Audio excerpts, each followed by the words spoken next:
ունեք, դժվարություններ ունեք, կարող եք առաջ գալ, աղոթենք։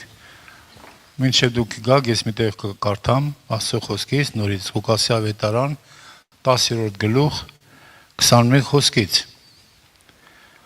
Այն նույն ժամուն Հիսուս հոգով ուրախացավ ու ասավ. «Շնորհակալ եմ քեզ մեծ, ով Հայր, Տեր երկնի եւ երկրի, որ այս բաները ծածուկ պահեցիր իմաստուններին եւ գիտուններին ու տղոց հայտնեցիր։ Այո, ով Հայր, վասի քու արժեվդ այսպես հաճելի եղավ։ Ամեն բան ինձ տրվեցավ իմ հոր մեզ, ու մեկը չգիտեր, թե ով է որդին,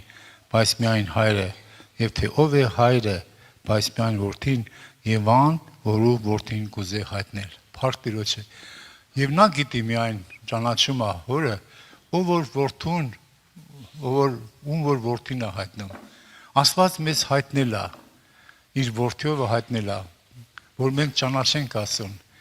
Այս գիտությունը, իմաստությունը պահել է իմաստուններից եւ գիտուններից աշխարհի, որոնք այս աշխարհի իմաստությունն են ուզում, բայց այս աշխարհի իմաստությունը գրված Աստծո առաջ հիմարությունն է, եղբայրներ քուրեր։ Բայց տղոսն է հայտնել, նրանք ովքեր միամիտ սրտով ընդունում են Տիրոջը, գալիս են Տիրոջ մոտ, Աստված նրանց հայտնել է այս մեծ գիտությունը, որ երկնքից ու երկրից բարձր է, փառք Տիրոջը։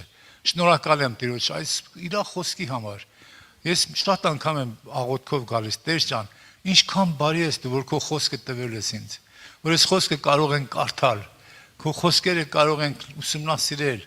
Սա մեծ ողորմություն է, ամենաշատ ողորմությունն ով իր խոսքը, այսինքն ինքը խոսքը եւ Հիսուսը նույնն են, տվել են իրար։ Փառք Տիրոջը։ Հիմա աղոթենք, սիրելի եղբայրներ,